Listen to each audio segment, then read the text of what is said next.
Dewi Laksmi, seorang arkeolog muda dari Bandung, memutuskan untuk menjelajahi Gunung Tangkuban Perahu. Ia terobsesi dengan legenda Sang Kuryang yang sejak kecil diceritakan oleh neneknya. Tapi baginya, kisah itu lebih dari sekadar dongeng. Ada kebenaran tersembunyi di baliknya. Ia membawa jurnal kuno warisan keluarganya yang penuh dengan simbol misterius. Malam itu, ia berkemah di kaki gunung dan mendengar suara gamelan dari kejauhan. Suara itu datang dari arah kawah, padahal tidak ada satupun orang lain di sekitar. Angin malam membawa aroma melati yang menusuk, membuat Laksmi merinding. Ia merasa ada mata-mata tak kasat mata mengawasinya dari balik pohon. Keesokan paginya, Laksmi membuka kembali jurnal tua milik nenek buyutnya. Di salah satu halaman, tinta merah membentuk pola perahu terbalik. Ketika disentuh, tinta itu masih basah dan lengket seperti baru ditulis. Di bawah gambar itu tertulis dalam aksara Sunda kuno.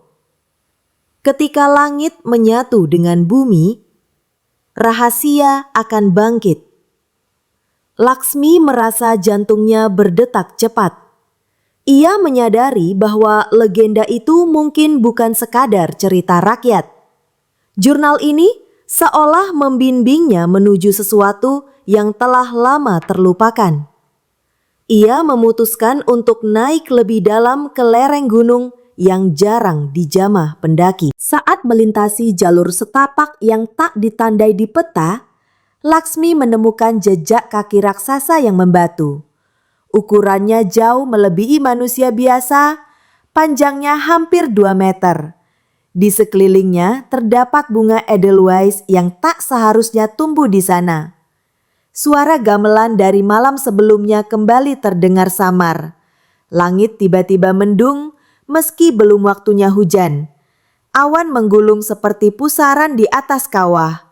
Laksmi merasa udara menjadi lebih berat, seolah ada sesuatu yang terbangun dari tidur panjang. Ia memutuskan untuk mengikuti arah jejak kaki itu yang menuntunnya semakin dekat ke kawah utama. Setibanya di pinggir kawah ratu, Laksmi mendengar bisikan-bisikan dari dalam asap belerang. Suaranya seperti dialog antara ibu dan anak yang sedang berselisih. "Kau anakku, tapi kutuklah dirimu," ucap suara wanita yang lirih tapi menakutkan. Laksmi menoleh, tak ada siapapun di sekitarnya. Asap itu kemudian membentuk bayangan samar.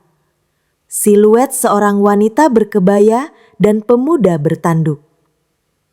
Laksmi menyadari itu gambaran dari legenda Sang Kuryang. Tapi mengapa bayangan itu muncul di dunia nyata? Apakah arwah mereka masih terjebak di tempat ini? Malamnya, Laksmi bermimpi bertemu seorang pria tua berjubah hitam dengan tongkat kayu keramat. Ia mengaku sebagai Eyang Waruga, penjaga gunung yang telah hidup ribuan tahun. Dalam mimpinya, pria itu berkata, "Kau dipilih untuk membuka kebenaran lama yang dikubur tanah dan kabut." Laksmi terbangun dengan napas terengah-engah, dan di tangannya ada bunga kantil yang sebelumnya tak ada. Ia mulai percaya bahwa misi ini lebih besar dari yang ia duga. Gunung ini bukan hanya warisan alam, tapi juga gerbang antara dunia nyata dan alam gaib. Dan ia baru memulainya. Laksmi menuju Batu Cinta, tempat konon Sang Kuryang menyatakan cinta pada Dayang Sumbi. Namun saat ia menyentuh batu itu, pandangannya gelap dan ia terjatuh. Saat sadar, ia tidak lagi berada di masa kini. Sekelilingnya berubah menjadi hutan purba dengan kabut pekat. Di kejauhan, ia melihat pemuda gagah dengan tanduk kecil di dahinya, Sang Kuryang. Pemuda itu tak menyadari kehadirannya, berjalan menuju seorang wanita cantik yang sedang menenun. Laksmi menyadari ia sedang menyaksikan masa lalu yang tertinggal di batu tersebut. Tapi ia tak tahu bagaimana cara kembali. Laksmi mengamati Sang Kuryang dari kejauhan. Pemuda itu terlihat muram dan penuh amarah. Ia menyumpahi nasibnya dan menebas pohon-pohon dengan golok keramat. Setiap tebasan menggetarkan tanah, menunjukkan kekuatannya yang bukan manusia biasa. Dari balik semak muncul sosok bayangan berwajah pucat, semacam penjaga waktu. Ia menatap Laksmi dengan mata putih kosong, lalu berkata, "Jangan ganggu aliran takdir." Laksmi tersentak dan terbangun di kaki batu cinta. Tangannya terluka dan di telapak tangannya tergurat simbol tanduk. Kabut di sekitar kawah semakin tebal meski hari masih siang. Laksmi melihat sosok perempuan berkebaya putih berjalan perlahan ke arah hutan mati. Ia memanggil, tapi sosok itu tak menoleh. Nalurinya mendorong Laksmi mengikuti jejak langkah sang perempuan. Tiba-tiba, kabut membelah, memperlihatkan pintu batu besar bertuliskan aksara Sunda kuno. Sosok perempuan itu berdiri di depan pintu, lalu menoleh dan tersenyum lirih. "Kebenaran menanti di dalam," ucapnya sebelum menghilang. Pintu batu itu mulai bergetar pelan. Pintu batu terbuka dengan gemuruh, seakan menyingkap rahasia dunia. Di dalamnya, lorong batu berliku turun menuju kedalaman gunung. Laksmi menyalakan senter dan mulai melangkah masuk. Suhu udara berubah drastis. Dingin, namun terasa menyengat seperti diliputi kutukan. Dinding lorong dipenuhi ukiran relief yang menggambarkan kisah Sang Kuryang. Tapi dengan detail yang tak pernah ia baca. Ada gambaran manusia menjelma siluman dan seorang wanita membelah langit dengan cahaya. Semakin dalam ia melangkah, semakin nyata suara tangisan terdengar dari dinding. Di ujung lorong, Laksmi menemukan ruangan berbentuk bundar dengan cermin raksasa di tengahnya. Saat ia mendekat, cermin itu tidak memantulkan wajahnya, melainkan memperlihatkan Dayang Sumbi yang sedang menangis. Di belakangnya, Sang Kuryang menatap penuh kebencian. Tiba-tiba, bayangan dalam cermin menoleh langsung ke arah Laksmi. "Jangan ulangi kesalahanku," ujar Dayang Sumbi dari dalam pantulan. Cermin itu retak dan dari retakan mengalir darah tipis seperti air mata. Laksmi mundur, namun lantai tempat ia berpijak runtuh dan ia terjatuh ke ruang bawah tanah. Di ruang bawah tanah itu, Laksmi menemukan kerangka besar perahu batu yang tertanam terbalik di tanah. Bentuknya menyerupai gunung mini dan di sekelilingnya tumbuh bunga-bunga aneh berwarna hitam. Ia menyadari ini bukan metafora. Gulung ini adalah perahu kutukan yang nyata. Suara lelaki bergema dari segala arah. "Aku membangunnya untuk cinta, namun dikubur karena dosa." Itu adalah suara Sang Kuryang, penuh penyesalan dan dendam. Laksmi mencium aroma kayu basah yang menguar dari batu perahu itu. Di sisi perahu tertulis ukiran, "Kebangkitan dimulai saat keturunan kembali." Tiba-tiba, jari Laksmi terluka akibat terkena duri dari bunga hitam di sekitar perahu. tetesan cairan merah jatuh di permukaan batu dan membuat ukiran tua menyala merah. Getaran mengguncang ruang bawah tanah. Suara jeritan perempuan menggema seperti dari dunia lain. Cahaya merah membentuk bayangan wajah Dayang Sumbi yang menangis. "Dia anakku, tapi aku mencintainya." Laksmi menangis, tak kuat menahan rasa simpati dan ngeri. Ia sadar cairan merah itu adalah kunci, dan mungkin ia adalah keturunan Dayang Sumbi yang disebut dalam ukiran itu. Saat hendak meninggalkan ruang bawah tanah, Laksmi dihadang sosok gelap bertanduk. Wajahnya adalah gabungan sang kuryang dan iblis. Makhluk itu berkata, "Kau akan menjadi pengganti. Legenda harus diulang." Ia mengangkat tangan dan api hitam menyelimuti dinding batu. Laksmi melawan dengan membaca mantra dari jurnal kuno milik nenek buyutnya. Cahaya biru keluar dari buku itu melawan kegelapan. Makhluk itu meraung dan menghilang, menyatu kembali dengan perahu batu.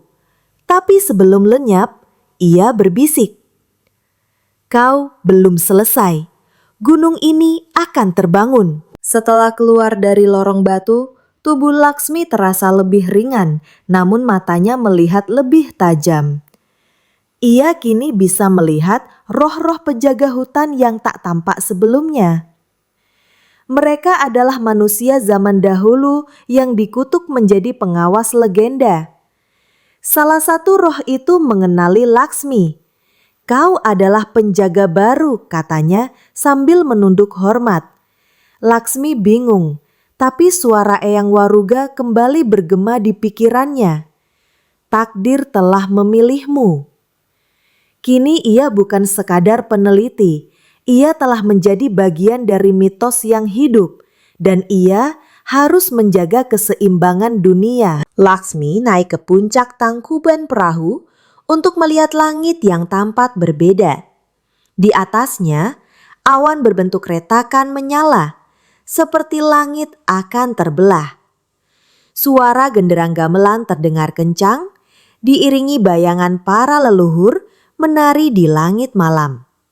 Ia berdiri di tengah kawah dan tanah berdenyut seperti jantung. Laksmi mengangkat jurnalnya, membacakan mantra pemeteraian agar roh-roh tidak bangkit. Tapi kekuatan legenda jauh lebih kuat. Di balik langit retak itu, sang kuryang menatapnya, menanti waktu untuk kembali. Malam Jumat Kliwon datang, dan suasana gunung menjadi lebih mencekam. Laksmi melihat para roh leluhur berkumpul di sekitar kawah, membentuk lingkaran. Di tengah mereka, muncul seorang perempuan tua berpakaian putih yang membawa kendi emas. Ia adalah Nyai Batari Gunung, dukun sakti dari zaman kerajaan. Nyai Batari menyuruh Laksmi duduk di tengah lingkaran dan meminum air dari kendi tersebut. "Untuk membuka mata dan menutup pintu maut," ucapnya. Setelah meneguknya, Laksmi merasa jiwanya melayang. Ia dapat melihat masa lalu, masa kini, dan kemungkinan masa depan secara bersamaan. Dalam penglihatan itu, Laksmi melihat Gunung Tangkuban Perahu meletus dengan dahsyat. Lava bukan sekedar api, melainkan roh-roh dendam yang menelan desa-desa di sekitarnya. Ia melihat bayangan kota Bandung tenggelam oleh kabut hitam dan jeritan tak berujung. Sang kuryang duduk di atas singgasananya, mengenakan mahkota bertanduk dan memegang tombak api. Dayang Sumbi terbelenggu di sampingnya, menangis dalam keabadian. Jika penjaga tak menjalankan tugasnya, semua ini akan menjadi nyata. Suara gaib memperingatkan. Laksmi terbangun sambil terisak. Laksmi kembali ke jalur pendakian dan menemukan batu besar dengan tulisan berwarna emas. Aksara itu menyatu dengan permukaan batu, berkilau seperti hidup. Tertulis, "Kau bisa mengubah takdir, tapi harus mengorbankan sesuatu yang kau cinta." Laksmi menggigil membaca kalimat itu. Ia sadar bahwa pilihan akan datang padanya antara menyelamatkan dunia atau kehilangan seseorang. Tapi, siapa yang akan dikorbankan dan bagaimana caranya? Langit mulai menggelap, awan menggulung cepat, seolah mengiyakan bahwa waktunya hampir tiba. Pagi berikutnya, tanah berguncang untuk pertama kalinya. Gempa ringan, tapi terus-menerus dirasakan di lereng gunung. Penduduk di sekitar desa bawah mulai resah, mengira gunung akan meletus. Laksmi tahu itu bukan gempa biasa, tapi tanda kebangkitan roh Sangkuriang. Ia kembali ke tempat perahu batu terbalik dan membaca doa pemeteraian dari jurlangnya. Namun, suara batin Sangkuriang membalas, "Tak ada segel yang bisa hentikan cinta yang ditolak." Perahu batu itu mulai retak halus, dan kabut hitam merembes keluar dari celahnya. Saat Laksmi hendak meninggalkan area kawah, ia bertemu seorang pendaki bernama Dani. Dani tampaknya tahu banyak tentang legenda gunung ini. Anehnya, ia bisa melihat roh seperti Laksmi. Padahal manusia biasa tak seharusnya bisa. "Aku sudah menunggumu," katanya tenang. Dani mengaku sebagai keturunan pasukan kerajaan yang dulu melawan Sangkuriang. "Cairan merahku menyimpan ingatan perang terakhir," ucapnya. Ia menunjukkan bekas luka aneh di dadanya berbentuk bulan sabit. Laksmi merasa ada keterikatan jiwa yang kuat antara mereka berdua. Mereka bermalam di lereng timur gunung, dan suasana menjadi sunyi mencekam. Api unggun meredup, dan di balik semak-semak muncul bayangan besar bertanduk. Makhluk itu berjalan tanpa suara, namun dedaunan di sekitarnya layu dalam sekejap. Dani berdiri melindungi Laksmi dengan keris leluhurnya. Makhluk itu tidak menyerang, tapi menyampaikan pesan lewat mimpi. "Waktu kalian tinggal 7 malam." Laksmi dan Dani sadar bahwa mereka sedang dalam hitungan mundur menuju kebangkitan penuh Sangkuriang. Mereka harus menemukan pusat kekuatan perahu sebelum malam ke-7. Mereka mencari petunjuk ke desa adat yang tersembunyi di hutan barat. Di sana terdapat sumur tua bernama Sumur Cermin, yang konon bisa memperlihatkan arwah leluhur. Penduduk desa menyambut mereka dengan hati-hati, lalu mempertemukan mereka dengan juru kunci sumur. Saat melihat ke dalam air, Laksmi melihat sosok Dayang Sumbi berdiri di antara cahaya bulan.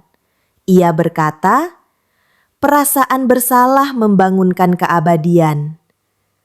Dani melihat ayahnya yang telah lama hilang, yang ternyata juga pernah menjadi penjaga rahasia gunung.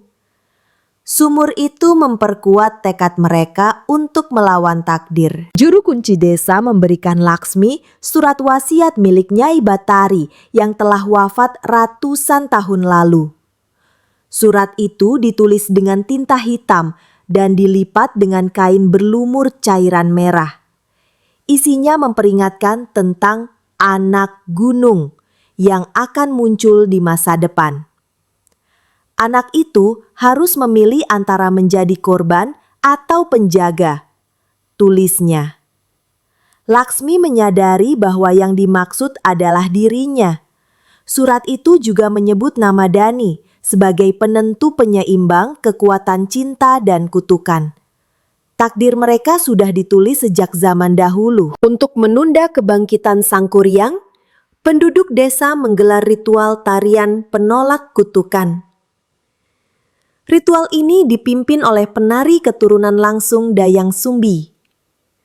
Mereka menari selama 7 jam di sekitar kawah dengan iringan angklung dan gong raksasa. Laksmi ikut dalam lingkaran ritual, mengenakan selendang dari bunga kantil. Saat tarian mencapai puncaknya, tanah berhenti bergetar sesaat. Tapi kemudian suara tawa Sang Kuryang terdengar di langit, menggema seperti halilintar. "Bagus, teruskan tarianmu. Aku akan menonton dari kegelapan." Desa adat yang mereka datangi mulai dihantui kejadian aneh. Anak-anak melihat sosok laki-laki bertanduk berdiri di tengah sawah. Sapi-sapi ditemukan mati dengan luka di dahi. Penduduk mulai ketakutan dan menyalahkan kehadiran Laksmi dan Dani.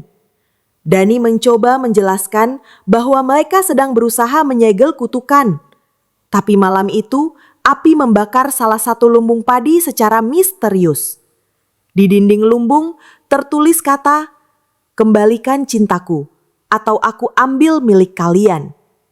Warga meminta Laksmi segera meninggalkan desa. Laksmi dan Dani meninggalkan desa di tengah malam untuk menghindari amukan warga. Mereka menyusuri jalur hutan tua menuju kaki gunung sebelah utara.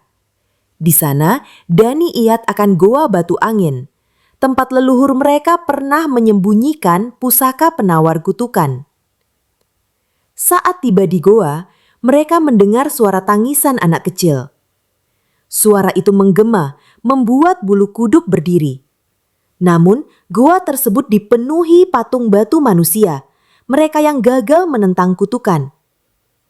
Laksmi tahu mereka tak punya waktu lagi untuk ragu. Di dalam goa, mereka menemukan pedang panjang berukir tanduk di gagangnya. Pedang itu disebut Sunda Wisesa. Pusaka yang dipercaya mampu memotong ikatan kutukan cinta abadi. Namun, hanya keturunan asli yang bisa mengangkatnya. Dani mencobanya, tapi gagal. Laksmi lalu menggenggam gagangnya. Pedang itu langsung menyala biru, mengakui keturunannya. Sebuah suara berkata, "Kau adalah penerus Dayang Sumbi. Kau yang terakhir." Mereka membawa pedang itu keluar goa. Saat langit mulai berubah merah menyala. Pada malam ke-6, retakan di puncak kawah semakin besar.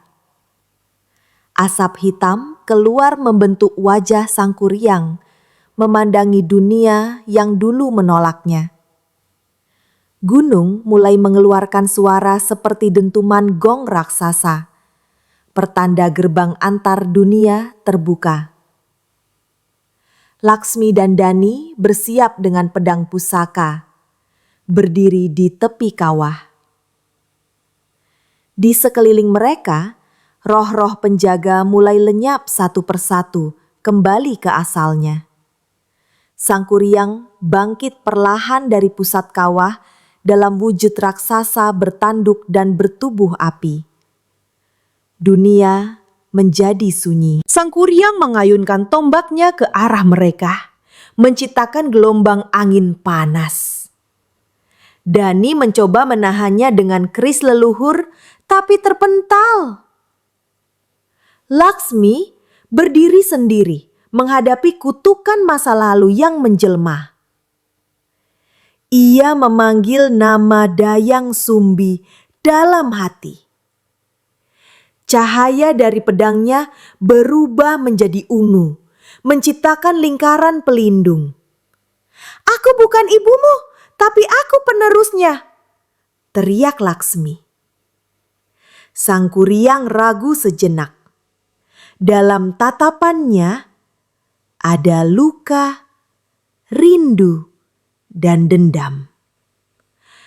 Tapi kutukan membuatnya tak bisa berhenti menyerah. Laksmi mendekat tanpa rasa takut, mengangkat pedang ke arah langit.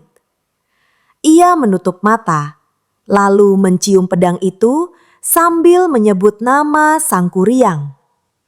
Pedang itu berubah menjadi cahaya dan menembus tubuh raksasa di depannya.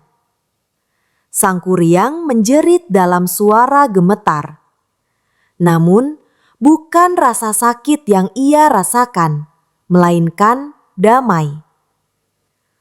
Tubuhnya mulai menghilang bersama kabut dan api. Akhirnya, aku bisa tidur, bisiknya. Kutukan berakhir bukan karena kebencian, tapi karena pengorbanan cinta dan pemahaman. Setelah kepergian Sang Kuryang, kawah menjadi hening. Tak ada gempa, tak ada api, hanya kabut tipis yang melayang damai. Roh-roh penjaga muncul dan membungkuk pada Laksmi. Mereka kembali ke alamnya, membawa kedamaian bersama mereka. Dani sadar, Laksmi kini bukan manusia biasa lagi. Ia telah menjadi penjaga gunung. Pedang Sunda Wisesa kembali ke batu asalnya, tertanam dalam hening. Langit kembali biru, dan desa-desa aman dari murka. Laksmi dan Dani turun gunung keesokan harinya. Penduduk desa yang semula marah, kini menyambut mereka dengan haru. Tanaman yang layu mulai tumbuh kembali, dan hewan ternak melahirkan anak-anak sehat. Gunung telah memaafkan dunia manusia. Laksmi menyimpan jurnal tua milik nenek buyutnya ke dalam kotak pusaka. Legenda tak akan punah, hanya tidur, katanya.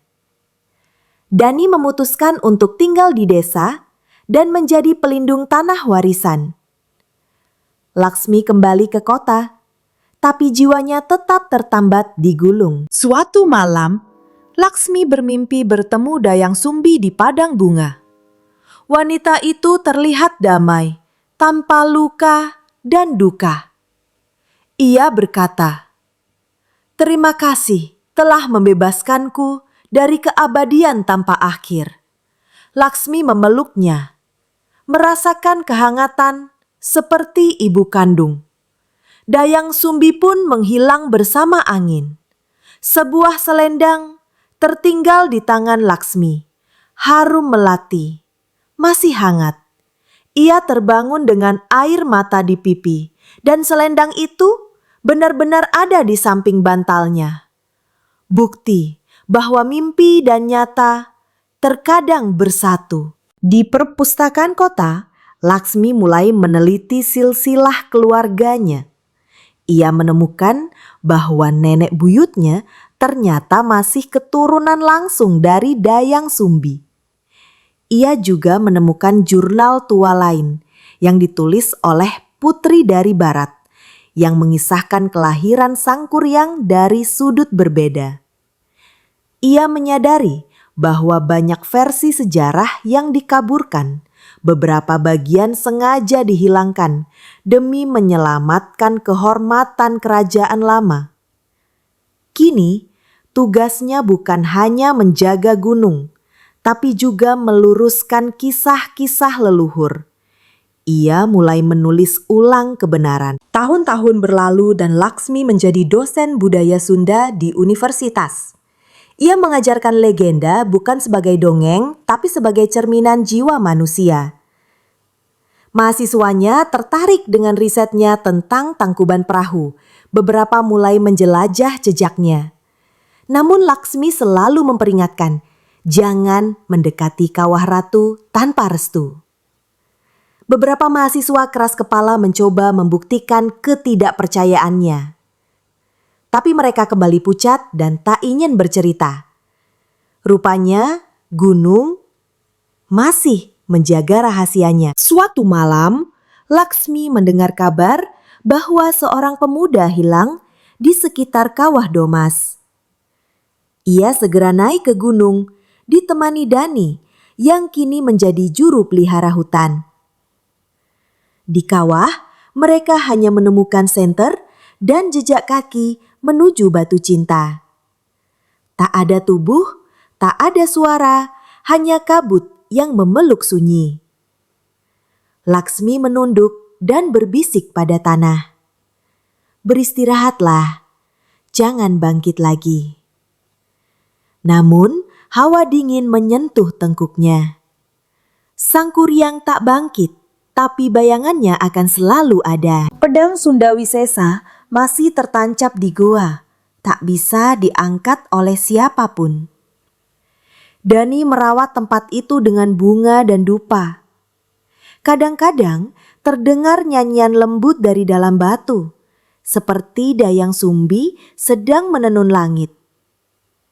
Laksmi percaya bahwa pedang itu akan bangkit lagi bila dunia kehilangan cinta dan keadilan. Ia menulis, legenda hanya akan tidur bila manusia setia pada cinta sejati. Dan selama itu belum sirna, pusaka akan tetap bersinar dalam diam. Laksmi menikah dan memiliki seorang anak perempuan. Ia menamai anaknya Sumbi. Sejak kecil, gadis itu sering berbicara sendiri di taman, mengaku ditemani paman tanduk dan nenek berselendang. Laksmi tidak takut, hanya tersenyum haru. Ia tahu keturunan leluhur tetap hidup dalam anaknya.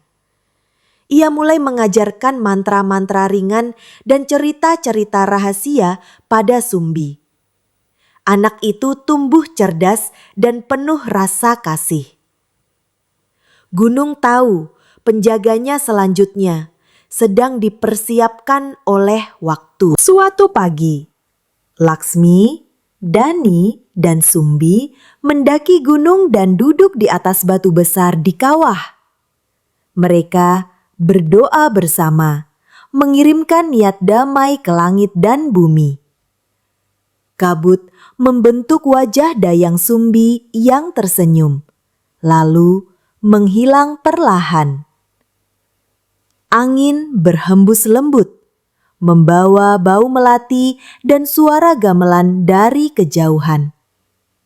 Bukan sebagai ancaman, tapi sebagai lagu perpisahan.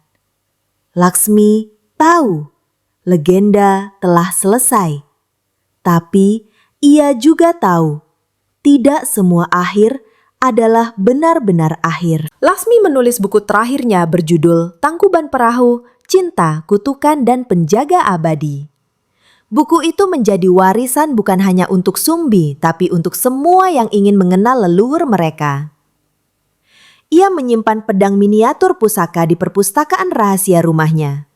Di halaman terakhir bukunya, ia menulis, "Jika suatu hari kabut turun tanpa alasan dan bunga melati mekar tanpa musim, jangan takut, itu hanya sang legenda, mengingatkan bahwa ia masih ada."